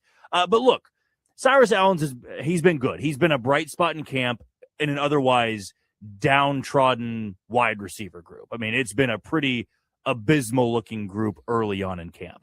But Cyrus Allen playing well doesn't mean it's going to translate to the NFL level. Mm-hmm. But what would be worrisome is, and it's great news that it was just a bone bruise, right? It's nothing too serious for Cyrus Allen. It might get him out of his rhythm because he was playing with a ton of confidence, and you would have liked to see him go into some of these preseason games being the star of camp. But that's why I'm saying, with the group already being banged up, guys that are rehabbing. Hell, Dave Toub, I know that in most years you'd say, hey, this kid's got to earn his stripes, right? He's still a 5th rounder. He's not caught a single NFL pass before. He's going to have to be a gunner for me. Why not use one of these other guys that are UDFAs trying to fight for a spot on the roster? Like, in every single training camp, I would probably say, guys, let's not overreact to Cyrus Allen doing this. He's going to have to do what every single rookie has done before. But the Chiefs did nothing to add to that wide receiver room. A really bad wide receiver room. Rashee Rice looks like the 40-year-old drunk tailgate guy running routes right now. Xavier Worthy doesn't know where the sideline's at. And now you got Cyrus Allen running into Kyer Elam. And so who's your number 1? Well, in camp so far, even though it's still camp, it's Tyquan Thornton, who's supposed to be your number 4, number 5. But I will say this, that if we get into the regular season, and I would say it's going to start as early as opening night, if that wide receiver room lays an egg, my goodness, you talk about the heat on Brett Veach. And I'm talking about from the fan base, not to be fired or anything like that, but they're going to feel the pressure cooker turning up a little bit, because this group has an already incredibly low bar. I don't think anybody's expecting much from this group. But it's a good thing that they can maybe overachieve. Rice gets back to form. Worthy starts to look better and healthier. But it's been an awful start from it. It's an awful start because you know what we're doing here on August 3rd?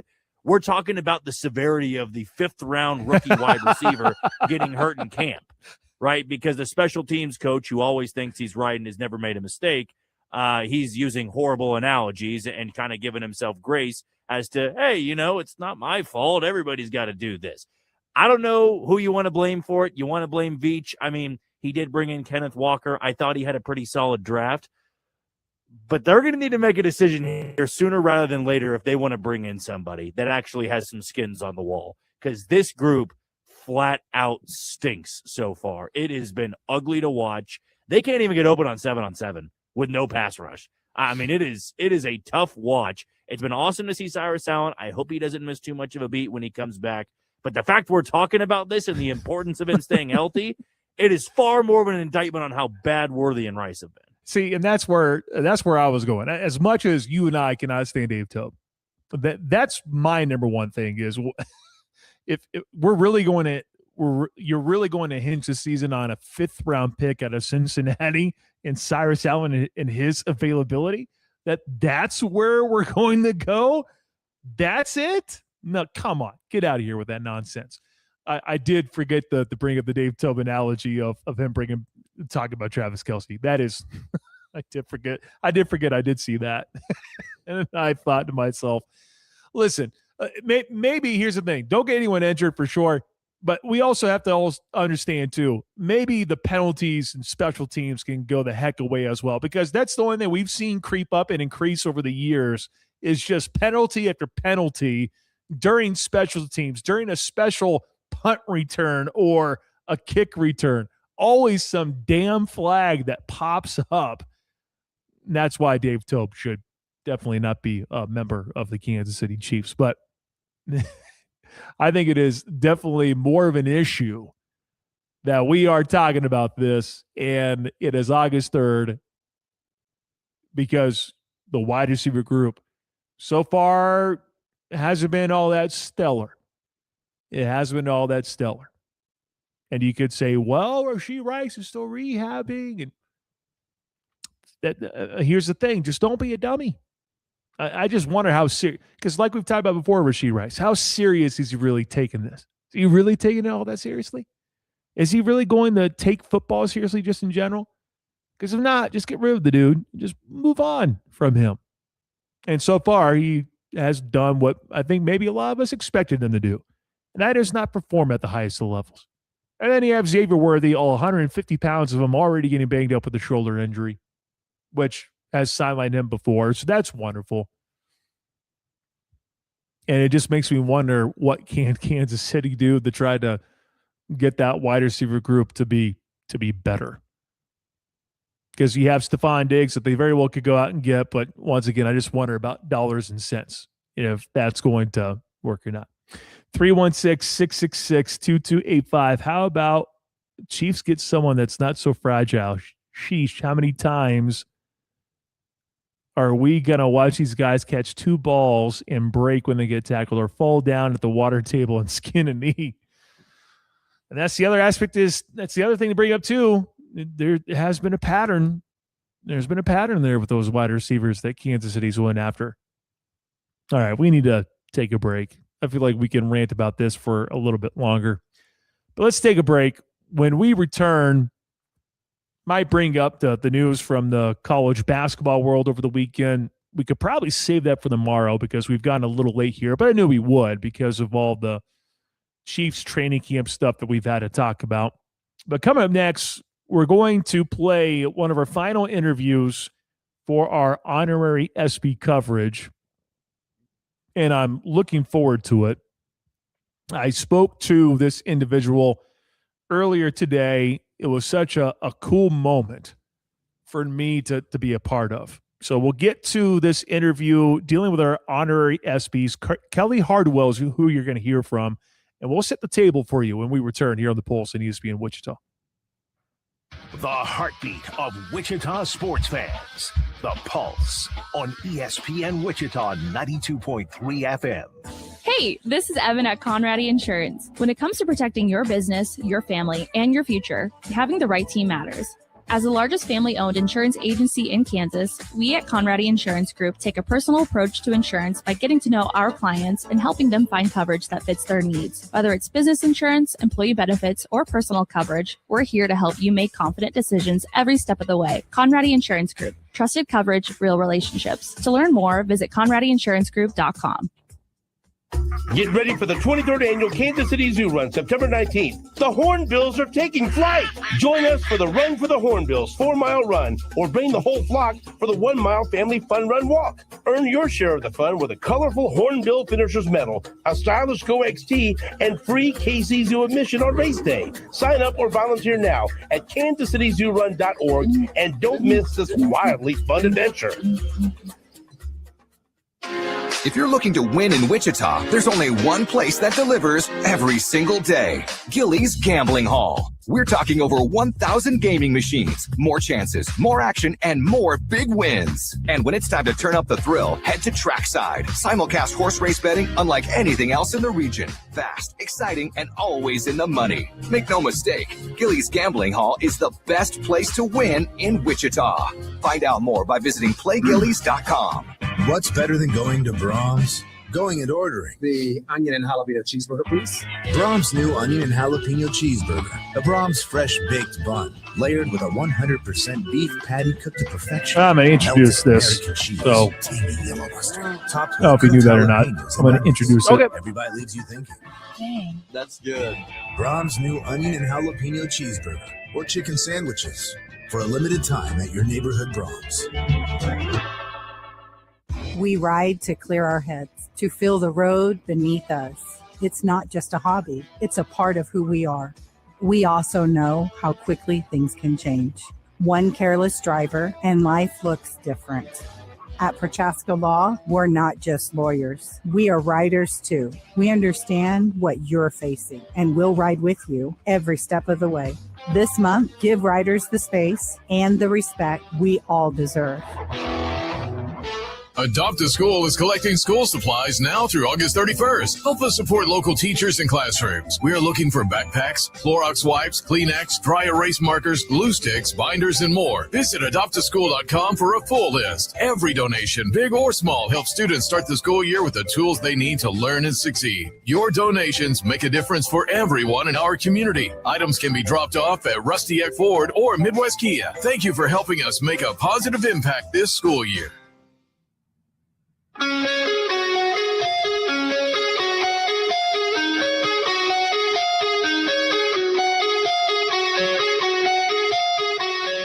Oh, man, such a legendary way to open a song there in the history of music. Coming up here in a little bit, a Mount Rushmore Monday. Jack Johnson will pick a topic, and we'll have some fun debating said topic. We'll get to our giveaway here in a little bit. Kansas lottery tickets, I promise you. It's going to be here before too long. Be ready to dial 316-669-4996. I want to set this up properly, though. So our honorary ESPYs, it's been a part of this station since 2022. And if you were to pull up the video stream, you can see an actual ESPY here in the studio. Now, that's changed over the years, but we continue to honor those in this community. Local student athletes, local high school coaches, individuals who have gone on to other colleges who are from Wichita and serve this city well and really put the city on the map. We do so many cool things with the honorary ESPYs. It's been a staple of ours, part of our DNA, because we believe being a part of this community. That's what we believe in.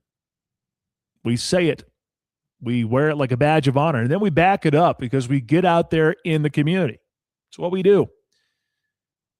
And we've always had 8 different categories over the last couple of years. We've always had the high school male and female athlete of the year. We've always had the high school team of the year, high school coach of the year, Division I male and female athlete of the year, small college male and female athlete of the year. 8 different categories. Well, here in 2026, we've decided to add another category, but it's not from a voting perspective. It's not us getting a list of finalists and putting them up on a website and you voting for someone. This is one that involves the YMCA. And the YMCA, they look at volunteers in multiple facets, if you will, in multiple groups. And when I ended up having a meeting with the YMCA initially, we were discussing different things. And I just said to them, well, what do you do for your volunteers? Because I've been a Y member for the last 13 years. You've heard me talk about the YMCA over the last month, and for good reason, because they do a lot of amazing things.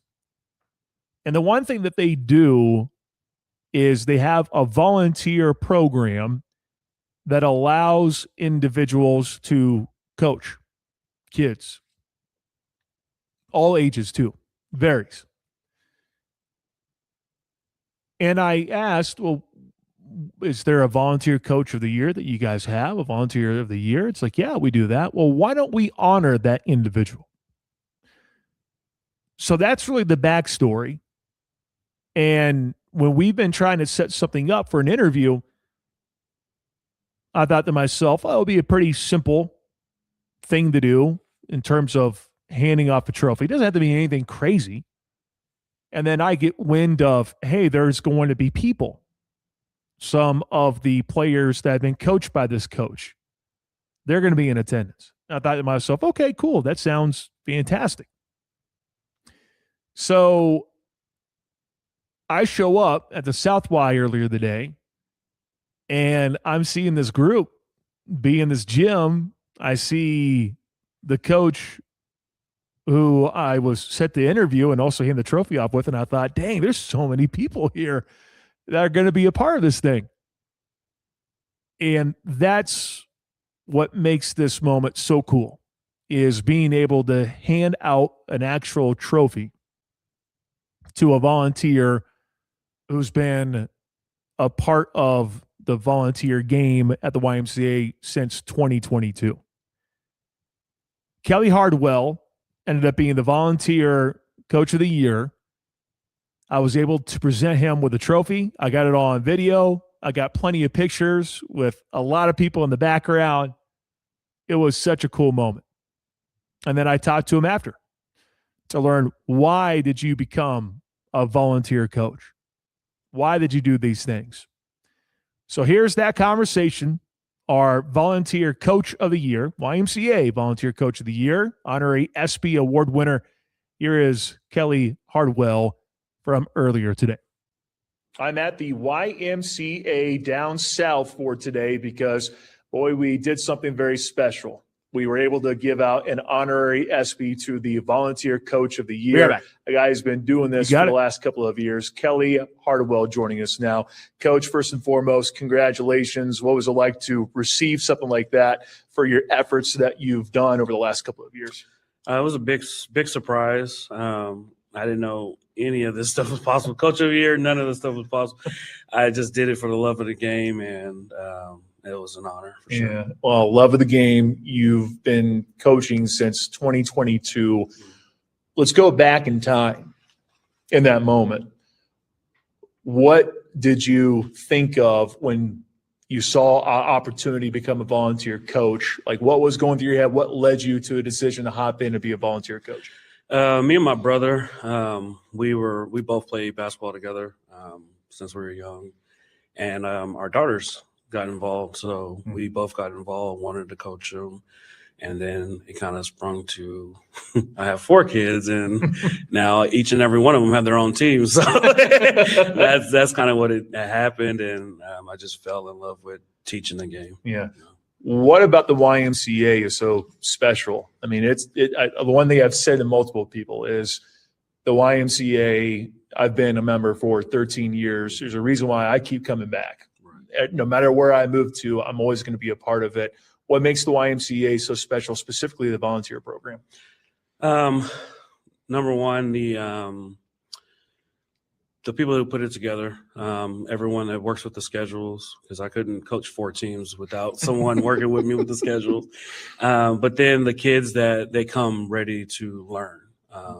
Don't have to be a finished product. No one's a finished product. And it's come ready to learn and enjoy themselves, have fun. And a lot of parents are committed to that as well. I'm glad you brought up that aspect, the having fun aspect. You're a volunteer coach. It's not like you're coming out here and you're making huge dollars and cents and to be a coach. You do it for the fun aspect. How much fun have you had being a volunteer coach? Quite a bit of fun. The best part about it is when kids come and they, haven't developed this or that, or they don't believe that they can do something. And then we work on it in practice. And then next thing you know, it happens in a game and they're like the happiest about making a simple layup. And I'm like, I knew you could do it. So that's probably the sitting on the sideline. That makes me smile the most. It's like a kid doing something that they've been working on for a while. I'm glad you brought that up because that was going to be my next question. What's the most enjoyable part about being a volunteer coach? And you just kind of brought it up right there. Mm-hmm. First bucket. I mean, what's really the first thing like that really jumps off the page? Is it first bucket? Surely it's got to be first bucket for a lot of these kids. Yeah, it's first bucket for a lot of them, especially the younger ones, the pre-K, the kindergartens. I've had those guys too. Just not being able to shoot because they're not strong enough. And then all of a sudden they randomly hit it and, hey, I told you could do it if you work at it. That's probably it. Age-wise, who have you all been able to coach? I think that's another thing to bring up as well, to where it's not like you're just focusing on those who are older. You're dealing with those who are young, and that can be a little challenging, but also a lot of fun as well, as we've talked about. So age range, who have you all coached from an age perspective? Since 2022, I started with third grade girls, and now they're headed to the 8th grade, and I've been coaching them ever since. And then I got a 4th and 5th grade, kindergarten boys and boys and girls, and then pre-K boys and girls. So. Yeah. Does it feel like herding cats sometimes? Yeah, it gets a little fun, and trying to these kids are running off and trying to go grab them. Like, hey, get back on the court. So it's a little fun. It's entertaining. It removes the seriousness of it, and it's more about, oh, this is fun, this is funny, and kids love it. How do you keep it fun? Just come up with different games, keeping them paying attention to something or wanting to learn something, and then watching it pay off. That's what keeps it fun for a lot of them. You've done this for the last couple of years. For those who might be watching or listening, what message would you have to those who might be on the fence about becoming a volunteer coach?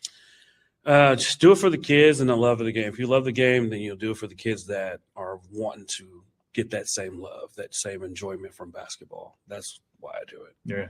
Your background, have you always been a fan of the YMCA, or has that just been something that's new these last couple of years? No, I've always been a fan of the YMCA. I played at South High, and then I'd come here all the time and play basketball, and that's just always playing here. It's my main love for the YMCA as well. It's usually got a basketball court, and you just grab a ball and just shoot for hours. There's nothing wrong with that. So very cool stuff. Anyone you want to shout out? As I know, when I presented the award to you, shouted out your assistant coach, who's definitely a big part of this as well. So any special thanks that you would like to give out to anyone? My assistant coach, of course, Preston, my brother, Ty, we both got started at the same time, and we kind of, walked this path together. We still are. And of course, all the parents that trusted me with the kids. All the parents is the main thing. It's like they're committed. They're always calling, texting me, hey, are you coaching again? And I'm like, yeah, I'll do it.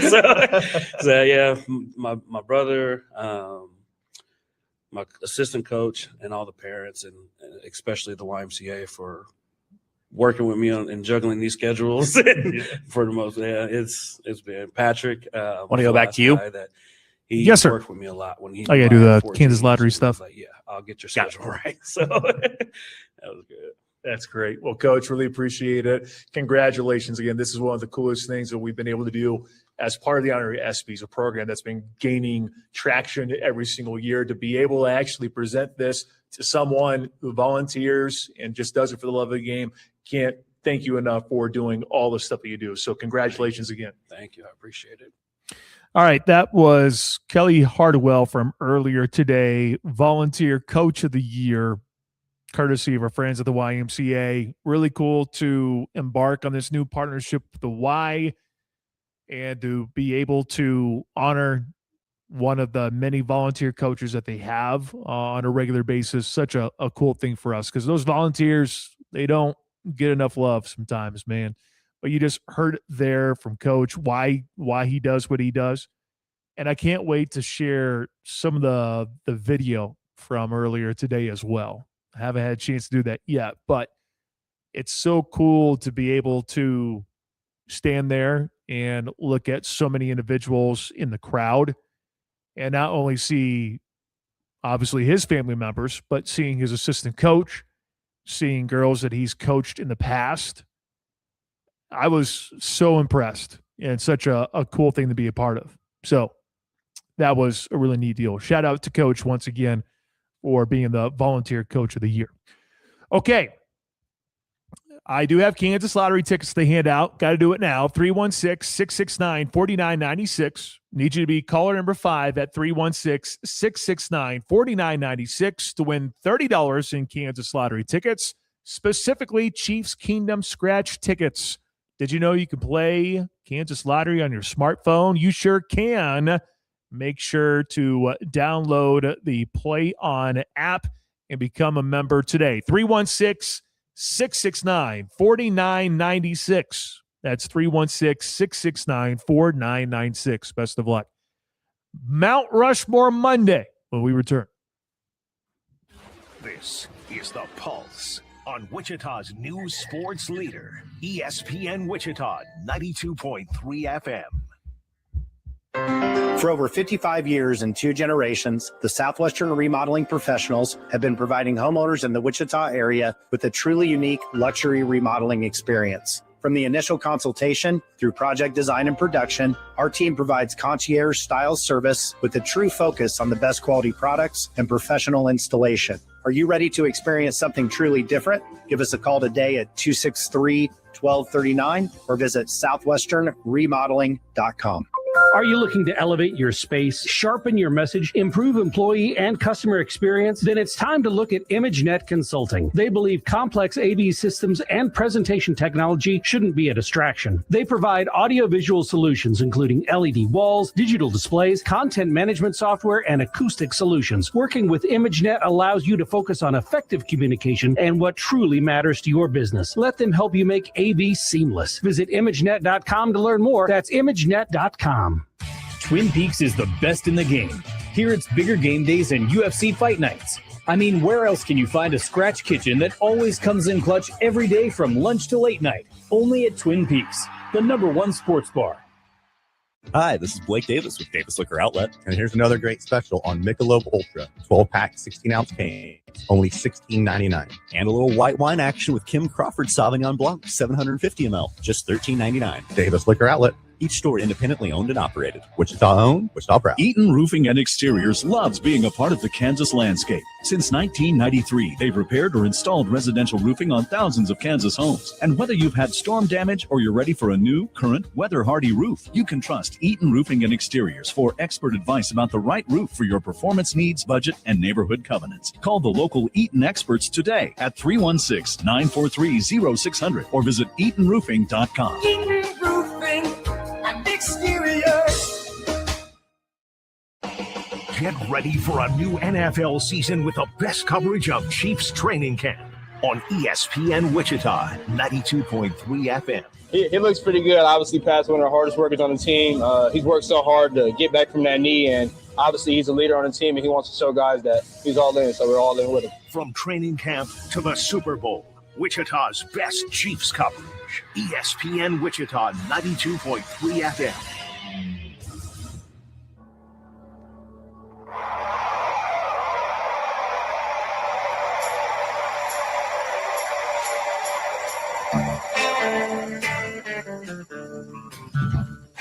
Seren Petro with the program on deck. Overtime tonight. And then that's that. It's a quiet evening here on ESPN Wichita. Tomorrow, though, the Wind Surge embark on a new series. They take on Northwest Arkansas. That's coming away tomorrow. Catch it right here on ESPN Wichita 92.3 FM. All right, Jack, Mount Rushmore Monday time. What do we have for a topic for today? Let's do a Mount Rushmore Monday for NFL players who never won an MVP. Ooh. Well, man, there's so many I feel like you can go for.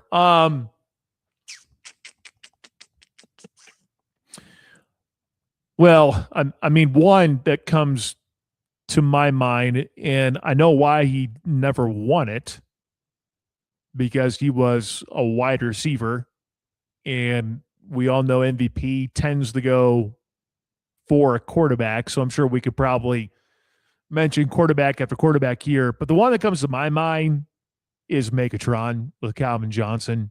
That dude in 2012 caught, I think, close to 2,000 receiving yards. Did he ever eclipse it? It was probably close. But that dude that 1 year was so damn good. He did not win MVP that year. So give me Calvin Johnson. That would be my number one pick.